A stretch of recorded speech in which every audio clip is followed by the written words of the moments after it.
Voglio raccontare una storia di un amore che è finito. Ha avuto momenti di gloria e mai sarà un ricordo sbiadito.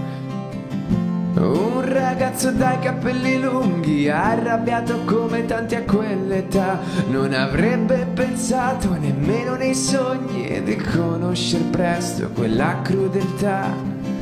Una cazzata fra tante che ruppe il silenzio con una sirena rossa e blu, balenava la notte, correva, correva, correva.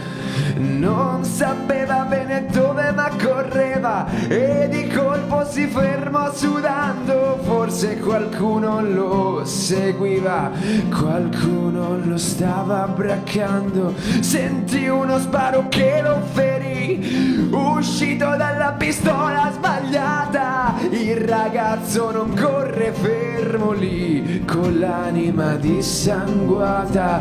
Dove corri? Dove vai? Dovevi correre via dai guai. Ormai è tardi per ripensarci, doveva andare così. Dove corri? Dove vai? Dovevi correre via dai guai. Ormai è tardi per consolarti, dovevi essere lì. Una chitarra senza corda, colpa di una sirena rossa e blu. L'ultima cosa che ricorda fu che non avrebbe corso più. Un'infermiera dal cuore puro che forse da sempre lo stava aspettando, si intromise in quel finale troppo duro e guarì quel dolore tremendo.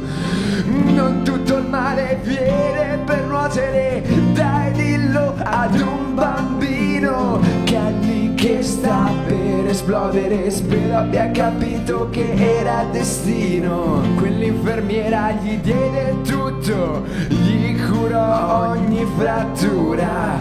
Da quell'amore nacque un frutto che rese la vita un po' meno dura. Quel frutto adesso è qui a parlare, non è in silenzio ma sta cantando.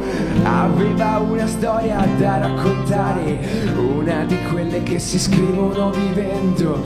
Dove corri? Dove vai? Dovevi correre via dai guai. Ormai è tardi per consolarti, doveva andare così. Dove corri? Dove vai? Dovevi correre via dai guai. Ormai è tardi per consolarti, dovevi essere lì.